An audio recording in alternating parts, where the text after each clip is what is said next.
합니다. 말라기서 1장 11절. 말라기 구약 맨 끝에 있죠.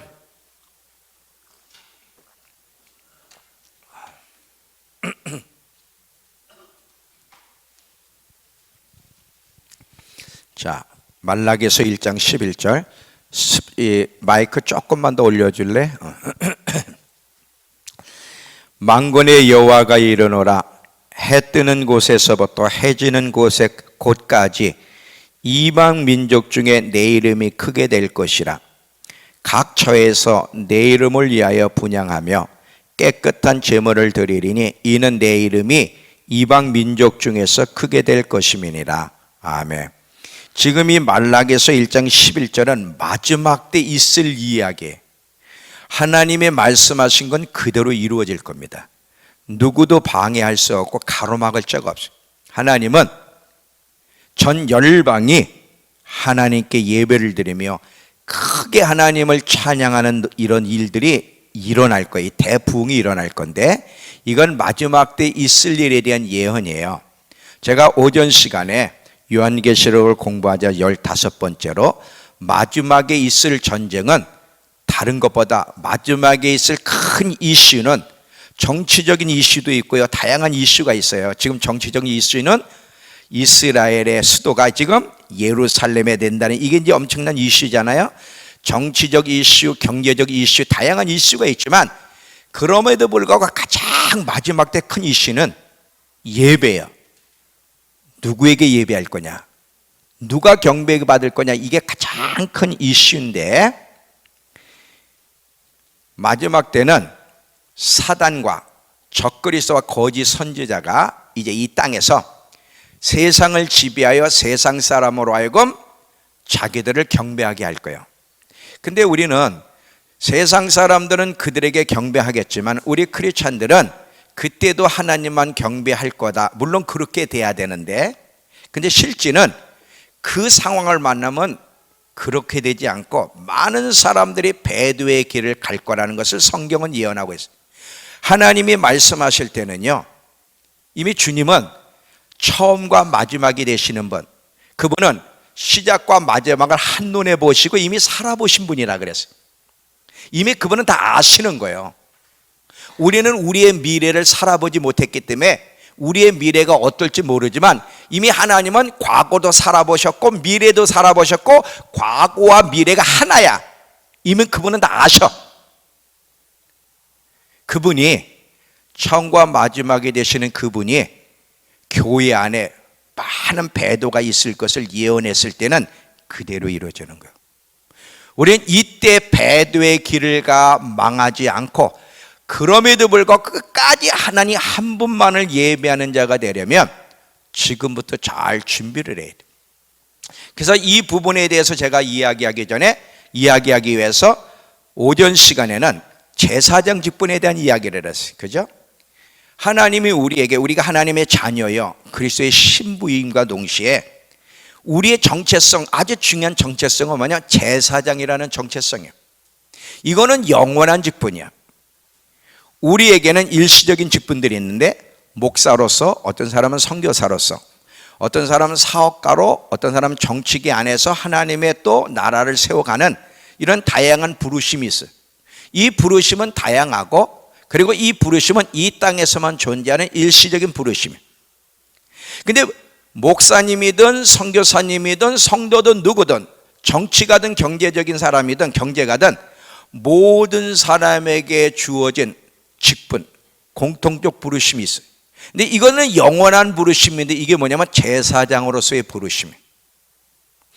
제사장으로 우리를 부르셨다는 게 무슨 뜻인지를 잘 이해하지 못하면 우리는 잘못된 반응을 하며 신앙생활하다 주님을 대면할 건데 이거보다 무서운 것이 없어요. 자, 이 제사장으로 우리를 불렀다는 것을 이해하려면 이스라엘 백성을 이해해야 된다 그랬어요. 왜냐하면 이스라엘 백성의 시스템은 오늘 교회와 우리를 향한 예표요 그림자이기 때문에 그래요. 하나님이 이스라엘 백성 한 나라를 선택하셨어요. 그래서 하나님의 목적을 이루시게 선택하셨는데 그들을 출애굽 구원시킨 이후에 곧바로 한 일은 뭐냐면 가나안 땅에 들어가게 한 것도 아니고 군대를 조직하고 나라를 든든히 세운 것도 아니고 첫 번째로 한 일이 뭔 제사장 나라를 설립하는 거였고 제사장들을 세우는 것이었습니다.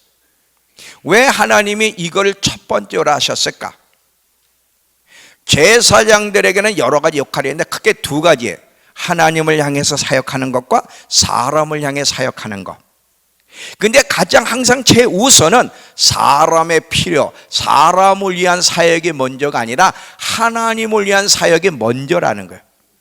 이 제사장에 있어서의 첫 번째 일은 하나님 앞에 나가 예배드리는 거예요. 이것을 여러분들이 아십니다.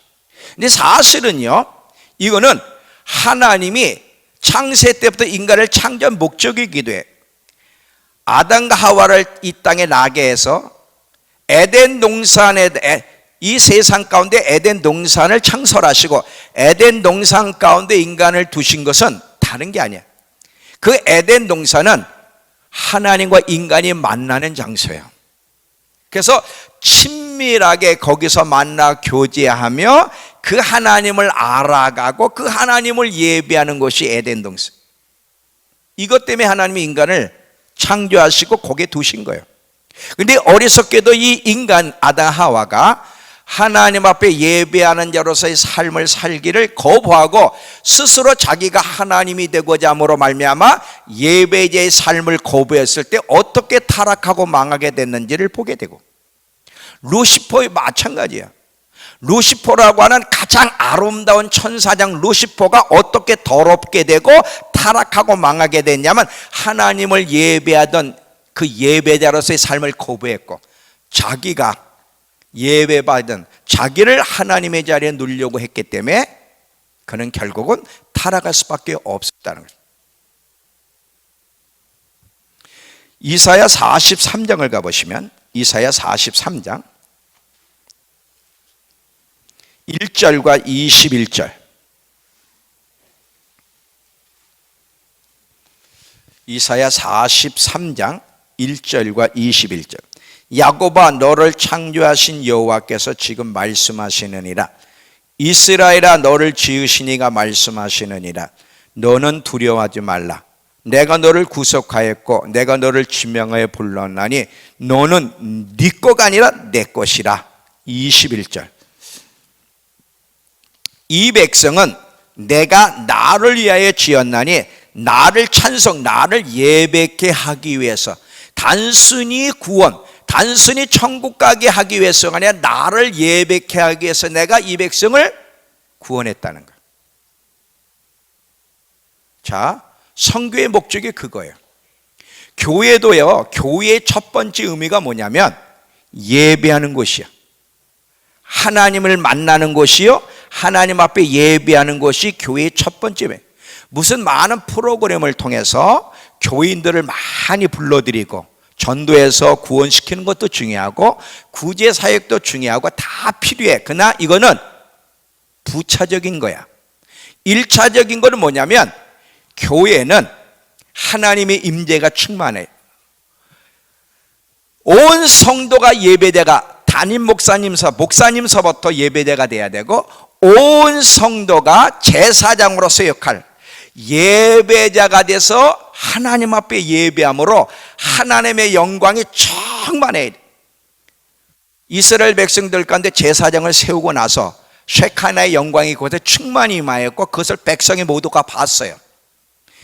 이 교회는 하나님의 영광에 충만하고 그 하나님의 아름다움을 모든 성도가 맛봐야 돼.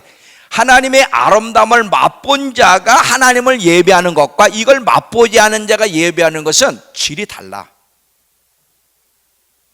이게 교회가 존재하는 첫 번째 목적이에요. 하나님을 예배하는 것.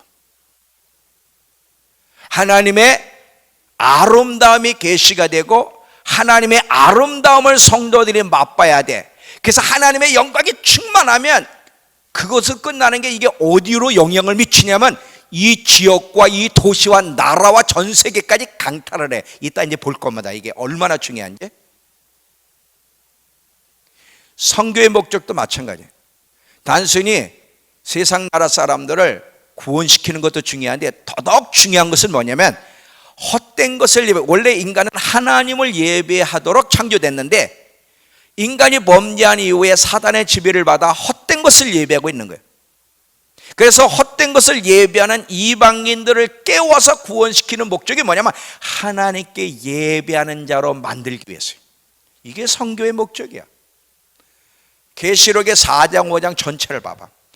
모든 피조물이 회복됐을 때 모든 피조물이 그 창조주 하나님 앞에 삼위일체 하나님께 예배드리는 그 아름답고 영광스러운 모습을 보라. 이 회복되면 이런 일이 일어날 거야. 이런 일이에요. 우리의 첫 번째 의무는 항상요, 우리는요 교회 다녀도요 우리의 필요를 자꾸 먼저 생각을 해. 우리의 필요도 필요하지만 우리의 필요보다 더 중요한 것은 하나님의 필요. 하나님이 먼저라는 사실을 여러분 기억하셔야 돼요. 예배자로 살아가는 것보다 더 중요한 것이 없어.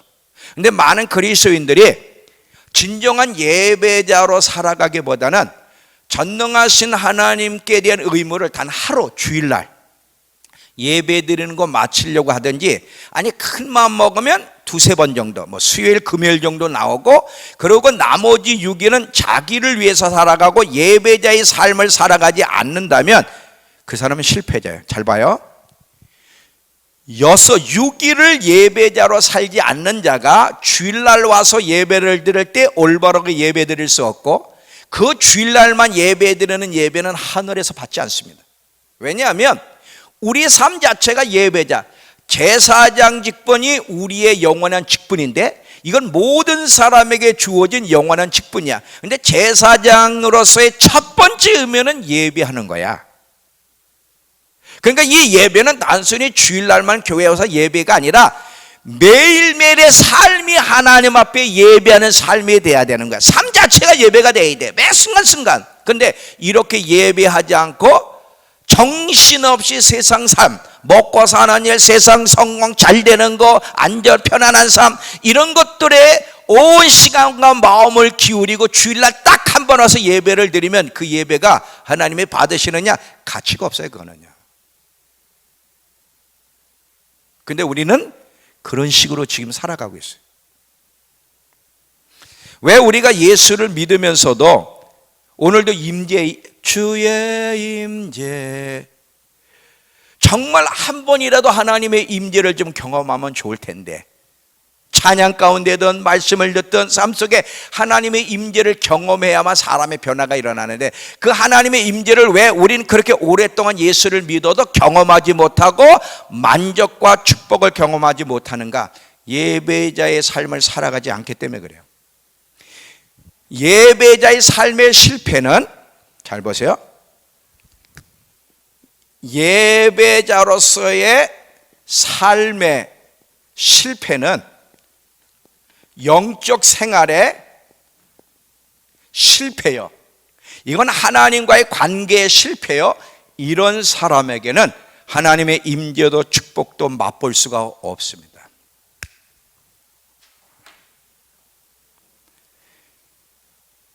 하나님이 너희는 왕같은 제사장이라. 이 제사장들이 하는 일이 여럿 있는데 그 중에 하나는 하나님 앞에 나와 예배드리는, 하나님과의 친밀한 교제 속에 그분을 깊이 알아가고, 그리고 그분의 음성을 들으며 그 하나님을 예배하며 그 말씀을 쫓아 살아가는 삶, 이것이 하나님이 우리에게서 요구하시는 모습이고, 매일매일 이런 삶을 살아가는 자가 신랑 되시는 예수 그리스도를 기다릴 자격이 있는 거예요. 왜 자꾸 첫사랑을 회복하라고 하시느냐면, 자, 사실은요, 제가 설교 중에 그런 설교한 거 혹시 기억하세요? 우린 장애물이 하나님을 섬기는 데 있어서 장애물이 있어서는 안 된다는 거, 그 제목으로 설교한 거 혹시 기억나세요? 설교했어요. 그것도 뭐 몇 개월 전에도 아니고 한 달 정도 됐나? 하나님을 섬기는데 장애물이 있어서는 안 된다. 분명히 그 설교를 했잖아요. 첫사랑을 갖게 되면 하나님 앞에 나와 예배하는, 여기서 잘 봐요.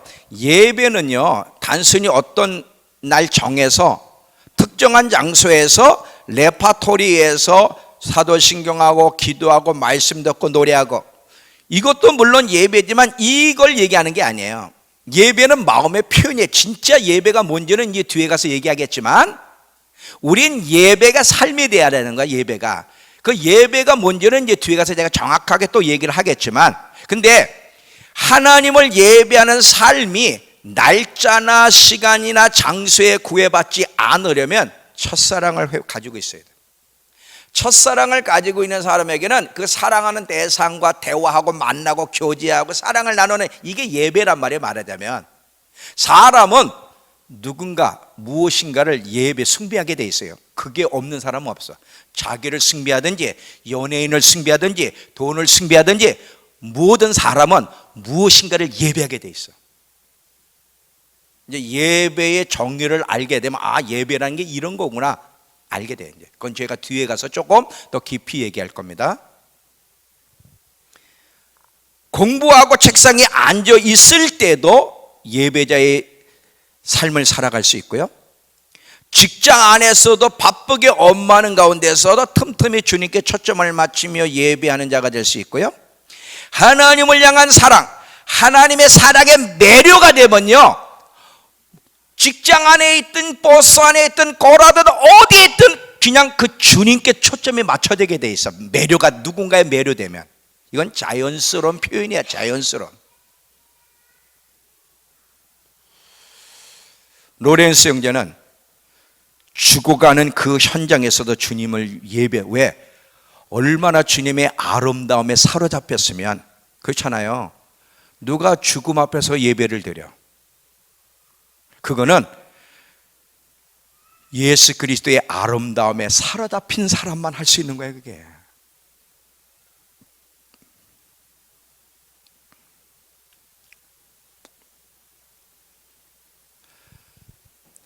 지금 전도가 점점 어려워요. 그렇죠? 뭐 있는 사람들도 다 지금 교회를 떠나는 판인데, 전 세계적으로도 참 선교가 어려운 시대예요. 그런데요, 마지막에 전 세계 부흥이 한번 올 겁니다. 근데 그게 어떻게 오는지 아세요? 잘 봐요.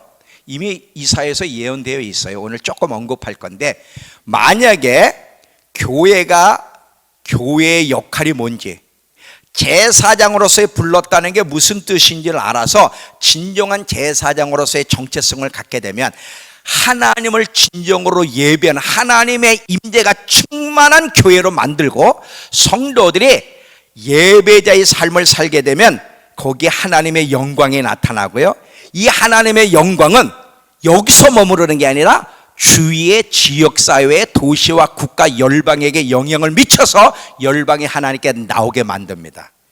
이게 부흥이에요. 이게 마지막 때 있을 일이에요.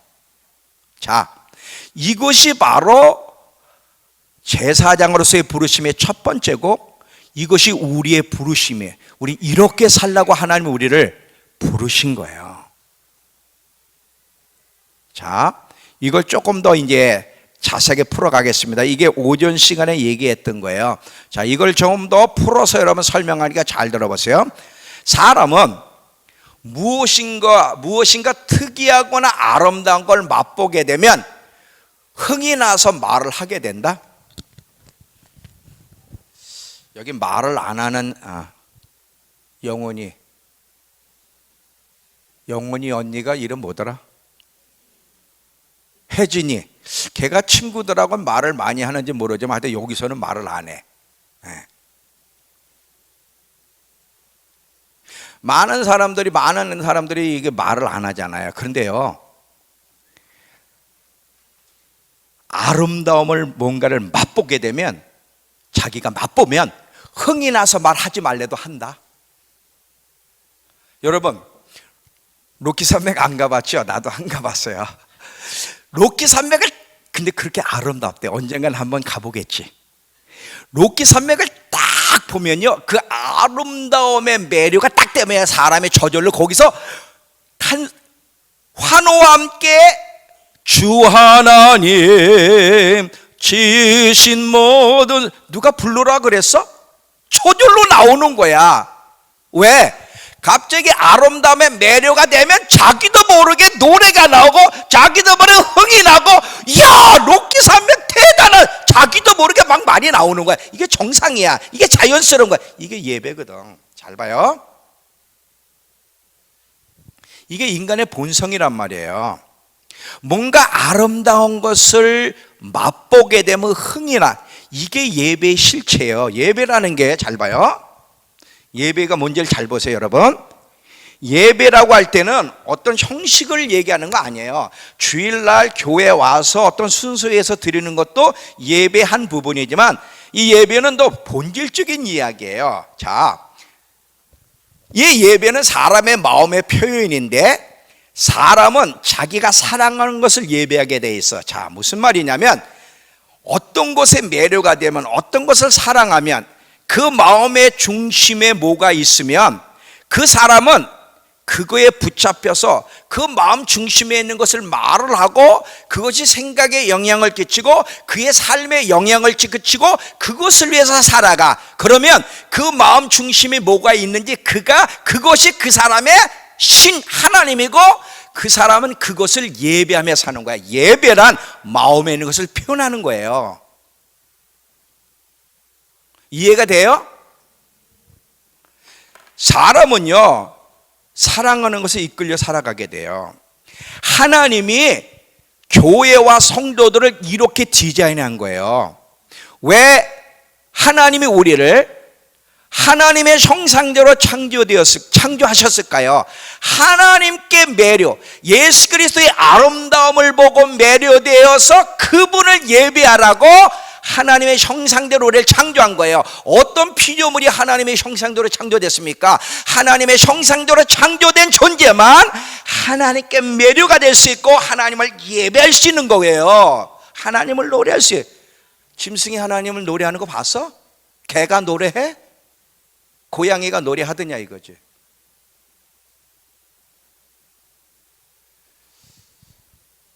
인간만이, 이건 인간에게 주어진 특권이에요. 하나님은 이스라엘 백성을 선택할 때 이런 백성으로 디자인하시고 선택하신 거고, 하나님이 교회를, 성도들을 이렇게 디자인하신 거예요. 그러니까 교회가 교회로서 역할을 제대로 감당하려면 교회가 하나님의 처소가 돼야 되고 하나님의 영광을 맛볼 수 있어야 돼. 맛보면요, 자랑하지 말라 그래도 자랑하고 노래하지 말라 그래도 노래하는 거예요. 그리고 자기가 맛본 거에 영향을 끼치는 거죠. 영향을 받는 거죠. 예수 그리스도의 아름다움에 매료가 되면 예수 그리스도가 내 전생에 영향을 끼치는 거고, 돈에 매료가 된 사람은 돈이 그 사람의 전생을 끌어가는 거고, 무엇이든 어떤 것에 붙잡히든 사랑하든 매료가 되면 그것에 끌려가는 거예요. 사람은 무엇이든 누구에게든 매료가 돼서 예배한다. 근데 그게 대상이 누구냐야. 사실은요, 무서운 예배 전쟁 속에 우리가 있어요. 여러분이 그걸 몰라서 그렇지. 지금 누구를 예배할 거냐. 여러분이 그럼 누구를 예배해? 여러분 그러면 하나님이요. 거짓말 하지 말어. 여러분 마음 중심에 누구한테 매료가 돼 있어? 자, 보면 여러분 진짜 하나님을 예배하는지 안 하는지는 여러분이 한간 시간에 딱 여러분에게 한간 시간이 주어지면 뭘 하는지, 여러분의 생각과 마음을 무엇이 사로잡고 있고 무엇이 여러분의 발걸음과 삶에 영향을 끼치고 있는지를 보면 여러분이 진짜 하나님을 예배하는 자인지 아닌지 알 수 있어요. 주일날 나왔기 때문에 하나님을 예배한다고 생각하면 착각입니다. 예배는 본질적인 이야기를 말하는 거예요.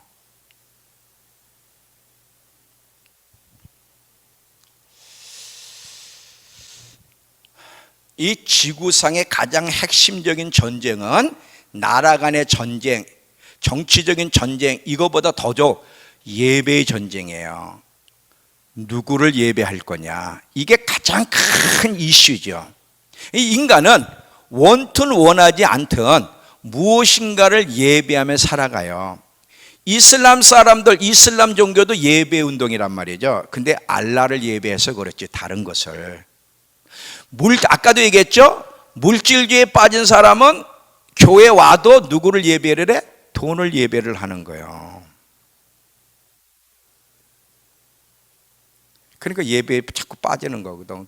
뭐 때문에 예배 빠져? 돈 때문에 빠진단 말이지. 아니면 다른 사람을 만나느라고 빠지든지. 하나님이 아니야. 이 우상 숭배하지 말라 그럴 때 우상 숭배의 핵심은요, 예배하면 안 되는 것을 예배하는 게 우상이에요. 잘 봐요. 우리 인간은 하나님께 매료되라고 하나님 형상대로 창조했어요. 하나님의 형상대로 창조하신 이유는 뭐예요? 누구에게 예배하라? 누구에게 매료되라? 하나님께, 예수님께 매료가 되어서 그분을 예배케 하기 위해서 인간을 하나님의 형상대로 창조하셨는데, 우상 숭배라는 것은 하나님이 아닌 다른, 예배에서는 안 되는 것을 예배하며 우리의 생각과 마음이 하나님이 아닌 다른 것에 붙잡혀 빼앗기고 있고 다른 것이 우리에게 영향을 끼치는, 그게 우상 숭배예요.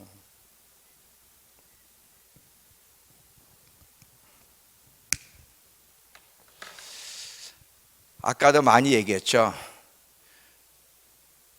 어른이고 아이고 지금 많은 그리스도인들이 하나님이 아닌 다른 것을 숭배해요. 연예인을 숭배하든지 운동선수를 숭배하든지 유명인사를 숭배하든지. 사람은 예배하는 것을 닮아가게 되어 있다. 제가 그랬죠. 내가 요즘 그 긴 그거 뭐야 그거, 이거 뭐지? 롱패드 패딩? 그 얘기를 했더니 오늘 롱패딩 입고 온 애가 있더만, 아까 낮에 보니까. 걔가 참 멋쩍었을 것 같아, 내가 설교하느라고. 잘 봐요. 롱패딩이 유행이잖아. 초등학생도 롱패딩 입었는데 참, 아니 키도 조그만 게 이걸 여기까지 이렇게 아니 나 벗었으면 좋겠는데 그걸 질질 끌고 또 입고 다녀. 그거 어디서 배웠어? 그거 누구한테 매료됐기 때문에 그러는 거야. 연예인인가 누군가가 그걸 입었겠지. 지금 유행이. 제가 그랬죠. 사업가들이 공부하는 방법이 뭐냐? 연예인을 이용하는 거. 연예인들, 가수들이 지금 다 젊은 애들의 숭배 대상이란 말이죠. 그 자기가 좋아하는 연예인이 딱 옷을 입거나 신발을 신으면 반드시 그 모자도 그걸 써야 되고 그런 신발을 사야 되고 그런 옷을 입어야 되는 거예요. 이게 걔는 교회 나와도 소용이 없는 거예요. 그거는 하나님을 예배하는 게 아니라니까. 사람은 예배하는 것을 닮고 싶어 해요. 그게 닮아가는 거 아니야. 그 연예인을 닮아가는 거거든. 왜? 그 연예인이 걔의 하나님이기 때문에. 예배라는 개념을 여러분 잘 아십시오. 주일날 교회에 와서 예배 드리는 게 예배가 아니에요. 그건 아주 기본적인 거예요. 예배는 근본적인 거. 우리의 마음을 사로잡고 우리를 닮게 하는 거예요.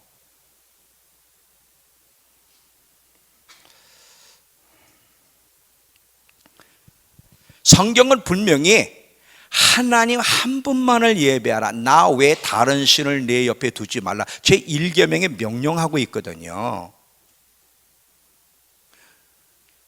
왜 우리는 오랫동안 예수를 믿는데 예수 믿는 사람답게 예수를 닮아가는 모습이 없을까요? 약할까요? 하나님을 바라보고 앙망하며 예배자로 더 하나님을 예배하려고 애를 쓰지 않다 보니까, 아까 사람은 자기가 예배하는 걸 닮아간다고, 하나님에는 다른 곳에 더 마음 빼앗기고 있으니까 그걸 닮아가. 그러니까 하나님을 예배해도 교회 왔어도 하나님에게 진정한 예배 대상이 아니기 때문에 하나님을 닮아갈 수가 없는 거야.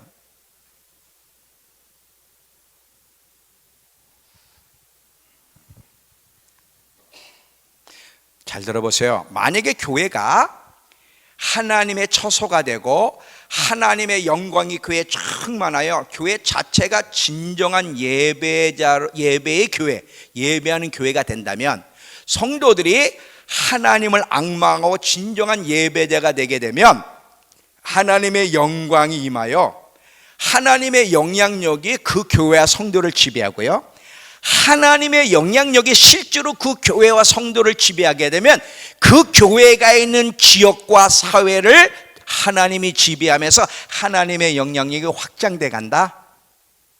잘 봐요. 지금 이 지역이 어둠이 지배할 건지 빛이 지배할 건지는 누가 결정을 하냐면 그 지역 안에 있는 교회가, 성도들이 어떠냐가 결정을 내는 거예요. 잘 봐.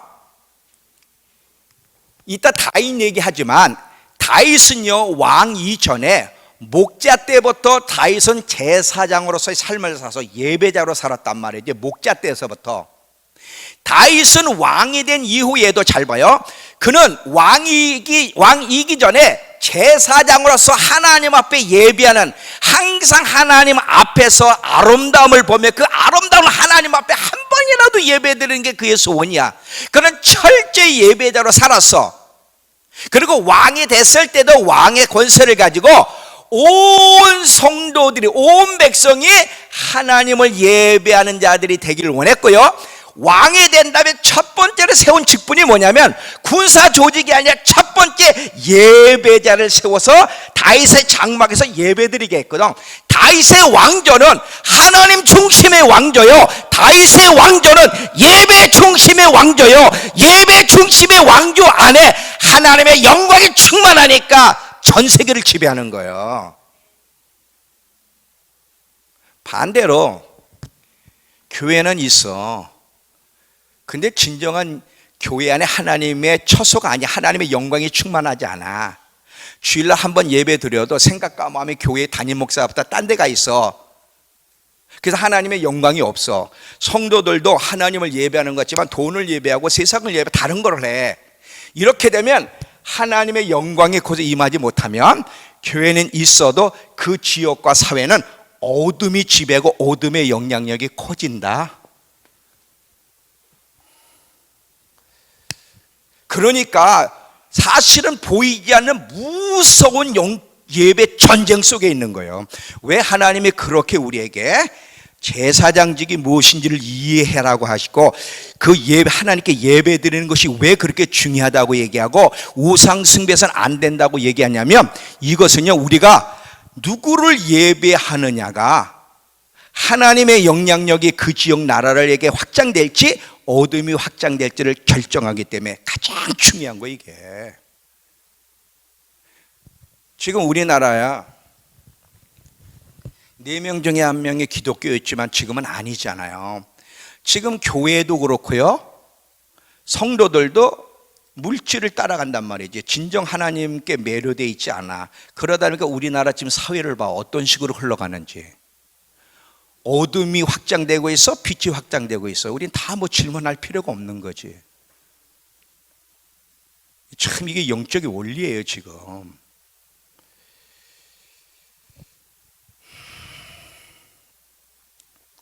예배는 우리 내면이다. 우리 내면에 무엇이 우리를 사로잡느냐, 그것을 예배하게 돼 있는 거예요. 하나님은 저와 여러분이 예수 그리스도의 아름다움에 매료가 되어서 진정 그분을 예배하는 자가 되기를 원하는 거예요. 근데 이 일을요, 하나님이 아사야부터 이 예배 운동을 일으키실 거다, 이게 예언되어 있는데 이사야 42장 가보세요. 나중에 이제 이 부분에 대해서 제가 더 깊이 이야기하겠지만 이사야 42장을 보시면요, 마지막 때 있을, 이사야 42장은 마지막 때 있을 일에 대한 이야기인데 10절과 11절 보시면 이렇게 말씀이 기록되어 있어요. 잘 봐요. 항해하는 자들과 바다 가운데 만물과 섬들과 거기에 사는 사람들아, 여호와께 새 노래로 노래하며 땅 끝에서부터 찬송하라. 이 예배하라는 건데, 근데 예배 가운데 찬송하라, 이 노래에 대해서 굉장히 강조하고 있다는 걸 기억하면서, 어디에서? 땅 끝에서. 그러면 이 땅 끝에서부터 새 노래를 부르고 찬송하라고 명령하는데, 이 땅 끝이 어디냐면 잘 봐요. 이사야 선지자가 지금 예언하고 있을 때는 어디서 예언을 해요? 이스라엘 예루살렘에서 예언하는 거예요. 그러면 이스라엘 예루살렘을 중심으로 해서 땅 끝이 어디냐면 아시아예요.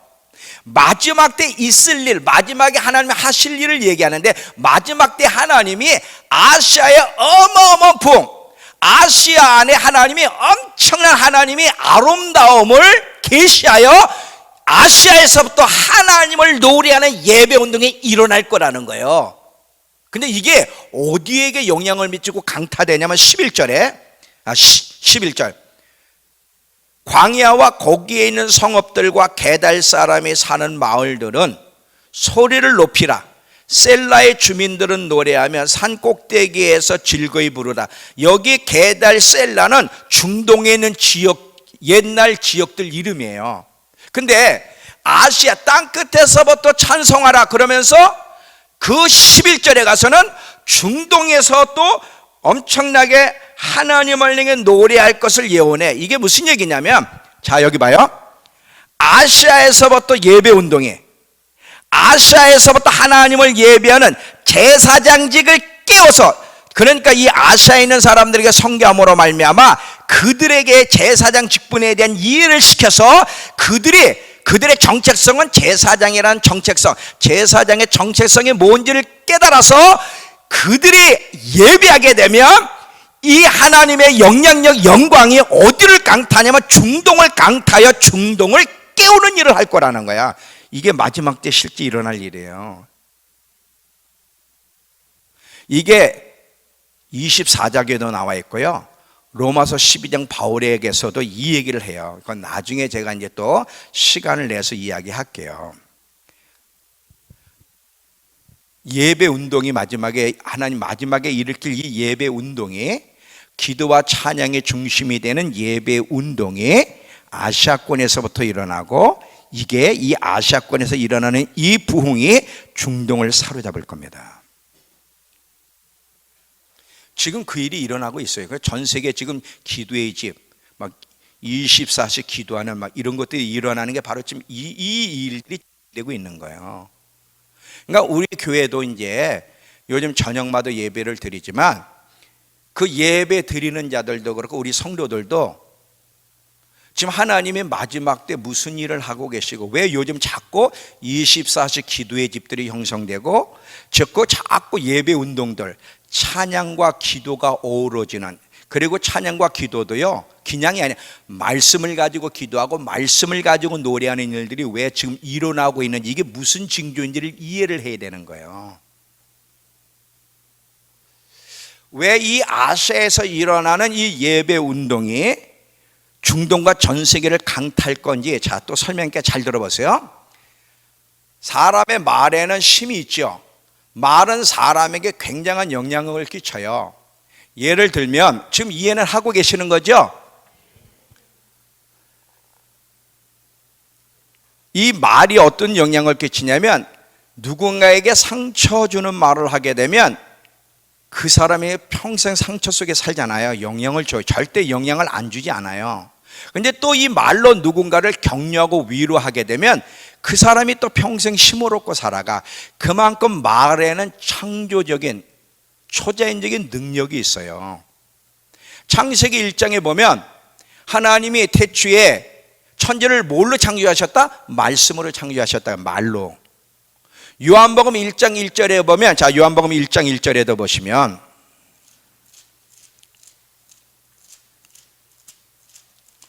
요한복음 1장 1절에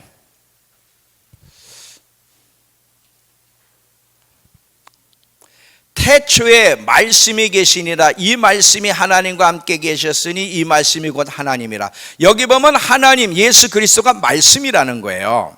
자, 이 말에는 창조의 능력이 있어. 하나님의 형상대로 창조된 우리에게는 더더욱 능력이 있어. 그래서 성경께서 입을 열어 말할 때는 조심하라는 거야.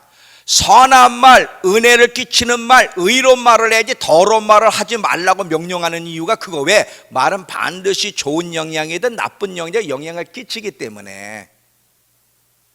그런데 이 창조의 능력을 가지고 있는 이 말이 노래와 어우러지면 어마어마한 파괴력을 갖다 준다. 잘 봐요. 말은 창조의 능력이 있어요. 근데 이 노래는 어디를 사로잡고 강타하면 사람의 감정을 터치를 해, 이 노래가. 그러니까 하나님이, 음악은 하나님이 주신 건데, 창조하신 건데, 이 노래는 사람의 마음, 감정을 터치한단 말이에요. 그래서 말과 노래가 어우러지게 되면 이게 어마어마하게 파괴력, 어마어마한 선한 영향력을 끼치는 거예요. 그런데 아시아권에서부터 이 말과 노래가 엮어진 예배 운동이 일어나게 되면 이 예배 운동의 어마어마한 파괴력이 중동과 전 세계를 강타하는 거지. 이게 마지막 때 하나님의 계획이에요. 그러니까 우리 교회에서 이제 우리가 아까 제가 태용이나 저 방송실한테 뭐라 그런 거 잘 봐요. 얘들아, 방송실 지네 잘 들어봐라. 방송실은 기계 만지는 사람들이 아니야. 우리 모두가 예배자가 돼야 되는 거예요. 저도 예배자가 돼야 되고 여러분도 예배, 방송실도 예배, 함께 하나님 앞에 예배자가 돼서 이제 사실 하나님께 매료가 되고 하나님의 아름다움을 맛보게 되면 또 강력한 예배자가 될 건데, 이제 그건 또 뒤에 가서 얘기할게요. 하나님을 예배할 이 지식을 알고 정말 우리가 마음을 다해 하나님을 예배하게 되면 먼저 여러분부터 하나님이 만져주심을 경험하게 된다. 그냥 단순히 오늘 주일이고 저녁 예배는 찬양 예배로 드리니까 그냥 찬양하는 거하고, 제사장으로 불렀다는 게 무슨 이야기인지, 하나님은 왜 지금 마지막 때 아시아권에서부터 기도와 찬양이 어우러지는 예배 운동을 일으키고 있는지, 이게 무슨 뜻인지, 마지막 하나님은 어떻게 전 세계를 영적으로 강타할 건지를, 이게 예배 운동을 통해 그 일을 이루신다는 걸 여러분들이 딱 가지고 예배가 참 중요하네. 단순히 시간 됐으니까 주일날만 예배하는 게 아니라 우린 예배자로 살아야 돼. 그래서 예배자의 마음을 가지고 전심으로 하나님께 예배하게 되면 분명히 예배 가운데 하나님의 아름다움이 계시가 되고 그분의 아름다움을 맛볼 거고, 그렇게 되면 저와 여러분의 변화가 일어나고 여기에서의 하나님의 영광이 이 증평지역과 이 나라를 사로잡게 되는 거예요. 이게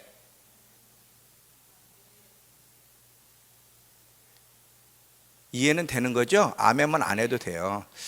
그 요번 1월 3, 4일 날 오는 강사가 쟤네들 우리 아까 보영이 성은이네 그 학교에서 집회를 하신 분인데, 하도 아멘을 안 하니까 집에 가서 아멘 하시려고 그러냐, 집에 가서 아멘 해야 소용이 없다, 충청도가 아멘 안 한다는 소리를 이분도 들었나 봐요. 근데 진짜 와서 아산에서 하다 보니까 아멘을 안 하니까 너무 화딱지가 나고 힘들어서 집에서 아멘 할 거냐, 아멘 하지 말고 여기서부터 아멘 해라. 하여튼 충청도에서 목회하는 분들은 대단한 분들이에요.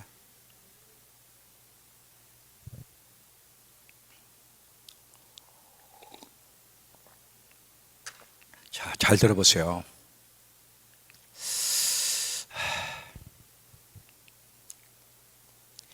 중보는 하나님이 무엇을 하시겠다는 것이 계시될 때 그 하나님 그 약속한 것을 이루어 달라고 요구하는 것이 중보라면, 예배는 하나님이 누구신가를 선포하는 거야. 하나님의 아름다움, 두 가지가 참 중요한데, 중보와 예배가 울려 퍼지게 되면, 진정한 예배가 선포가 되면, 하나님이 누구신지를 크게 외치고 선포하게 되면 어둠이 그 지역에서 떠나고 하나님의 영향력 미치면서 많은 사람들이 교회로 찾아오게 된다.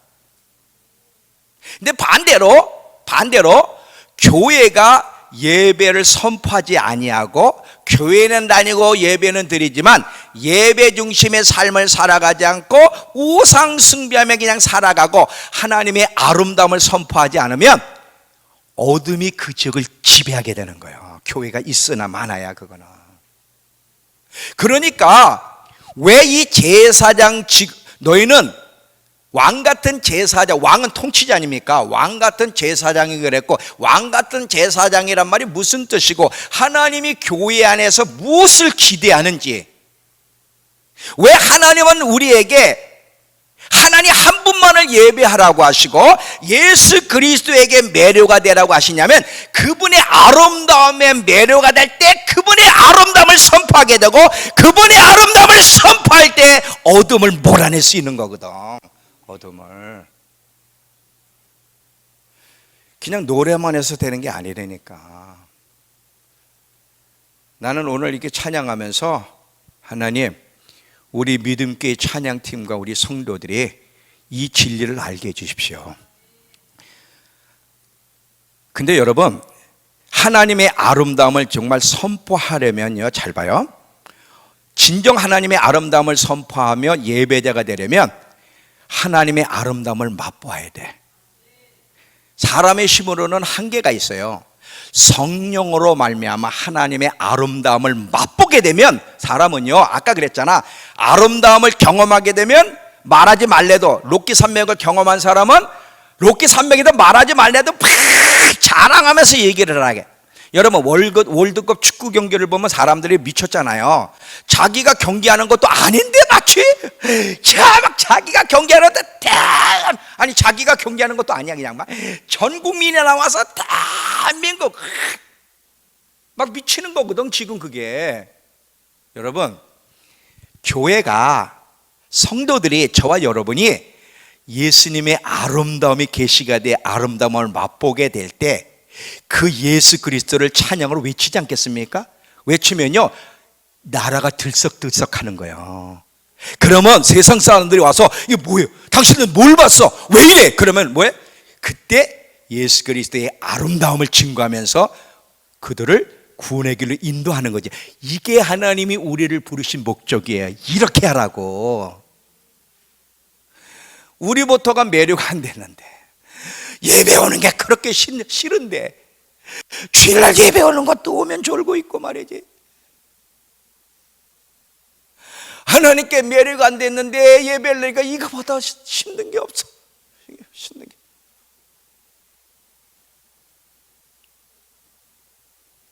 나도 죽었는데 누가 영향을 미칩니까?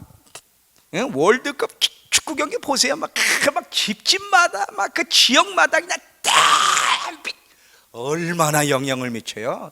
맛을 보면 함성을 지르게 돼 있다니까. 맛을 보면.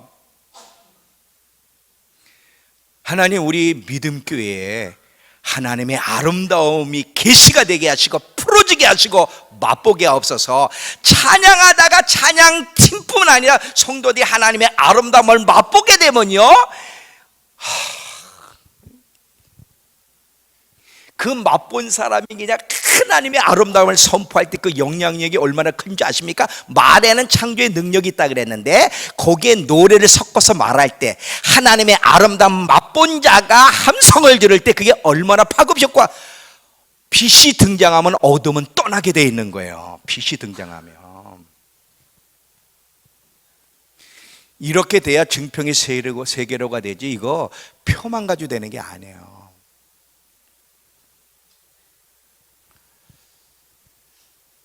좀 이해하세요. 이해되시죠?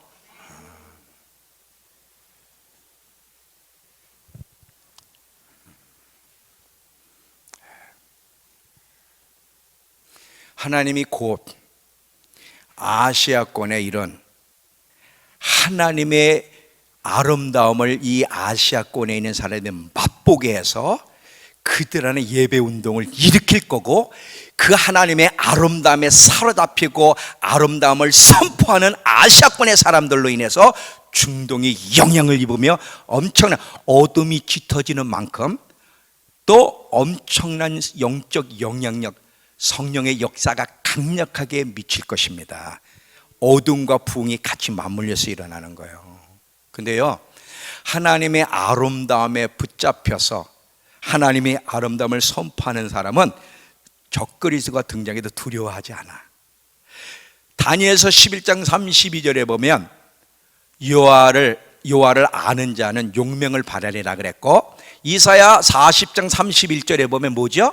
여호와를 앙망하는 자는 새 힘으로, 여호와를 앙망하며 주님을 바라보며 주님의 아름다움에 매료돼서 아름다움을 노래하는 사람은요, 적그리스도가 아니라 어떤 세력이 등장해도 그때 두려워하지 않고 하나님 한 분만을 예배할 것이고, 그의 영향력은 적그리스도가 지배해도 엄청난 선한 영향력을 끼칠 겁니다. 우리 믿음교회가 이런 교회, 우리 성도들이 이런 성도들이 있으면 좋겠어요. 이게 제사장 직분. 너희는 왕이 다스리는 거예요.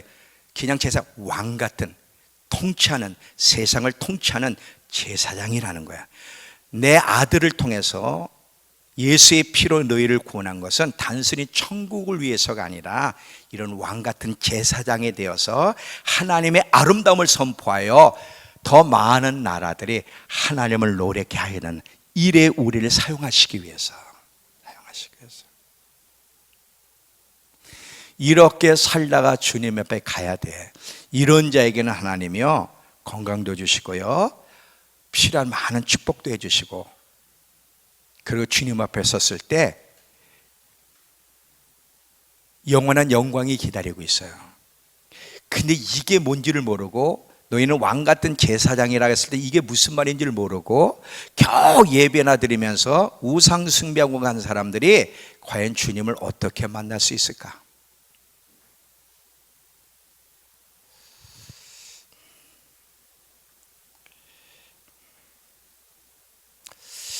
성령께서 우리 믿음교회 안에, 저와 여러분 안에 눈을 밝히사 예수 그리스도의 아름다움을 계시하여 예수님의 아름다움을 맛보고 예배하는 교회, 성도들이 되기를 바랍니다. 이럴 땐 자연스럽게, 지금 전도가 참 어렵고 입을 못 열죠. 여러분 나가서 입 열려면 못 열잖아요. 저 문을 두들겨, 제발 나오지 마라. 제발 나오지 마라. 문을 두들겨, 제발 나오지 마라. 근데요, 예수님의 아름다움을 맛보면요, 저 이런 거 없어요. 로키 산맥을 맛보고 온 사람이 저 로키 산맥 가보셔서 이래? 로키 산맥 가봤어요? 로키 산맥 가봤어요? 로키 산맥 가봤어요? 못 가봤죠? 로키 산맥이 어떤지 아세요? 말하지 말라 그래도 자랑하게 돼 있는 거예요. 예수님의 아름다움을 맛본 사람이 가만히 있을 수 있을까? 아니에요. 직장에서든 어디서든 막 아름다움을 노래하고 막 증거하고 자랑할 때 직장에 있는 사람들, 왜 이래? 너 뭘 봤어? 뭘 봤어? 여러분, 사람은 자기가 본 것에 매료된 것을 노래하고 자랑하게 돼 있으면요, 그러면 사람들이 몰려들게 돼 있어. 왜 그래? 너 뭘 봤게? 그때 바로 전도하는 거예요. 그때. 근데 지가 본 게 없으니까 노래할 것도 없어. 아무 말을 못해. 그래서 예배의 비밀은 좋은 악기, 좋은 음악에 있는 게 아니에요. 악기도 필요하고 좋은 음악도 필요하지만 예배의 비밀은 예수 그리스도의 아름다움을 계시받는 것이 비밀이에요. 성령으로. 나는 이 찬양하는 사람들이 노래하다가 우리 현승철 집사님이 주님께 사로잡혀서 하나님의 아름다움을 맛보고 쓰러지면 이게 빵꾸나진 않겠지?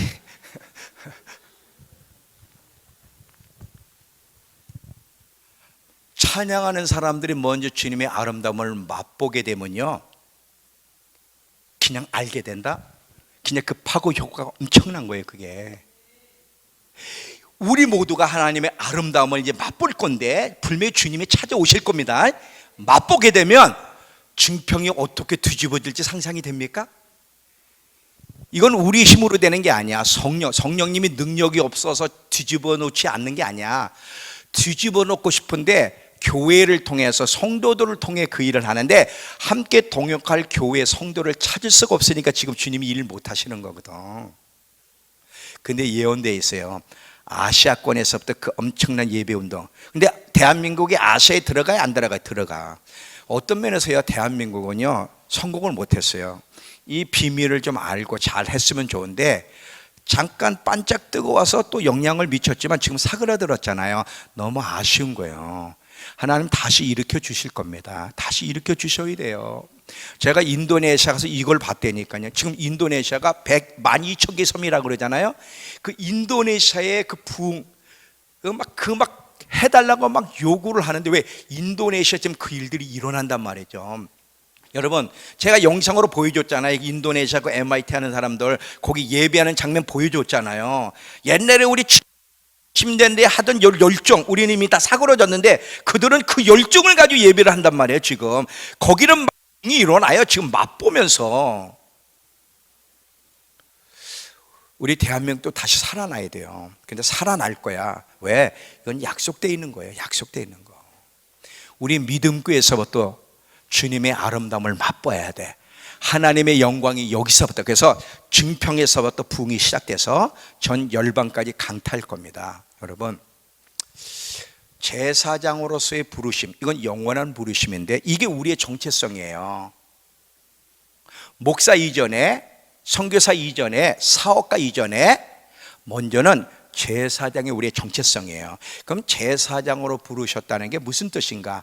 제사장들에게는 다양한 역할이 있는데 그 중에 가장 첫 번째는 하나님을 예배하는 거야. 그럼 진정한 예배를 드리려면 어떻게 해야 돼? 하나님의 아름다움이 우리에게 계시가 돼야 돼. 하나님의 아름다움을 맛보게 되면, 성령으로 말미암아 아름다움을 맛보게 되면 그 맛본 자들의 그 함성, 그 나쁜 자들의 그 외침, 맛본 자들이 하나님의 아름다움을 선포하게 되면 이게 그 지역과 도시와 나라를 강타해요. 엄청나게 뒤집어 놓아요. 반드시 일이 일어날 거예요. 여기서부터 그 일이 시작되기를 축원합니다. 이제 여러분, 예배를 드릴 때 예배가 뭔지를 생각해요. 주일날 왔으니까 예배 본 거 아니에요. 이건 아직 기본적인 거예요. 예배는 내면에서부터 마음의 표현이야.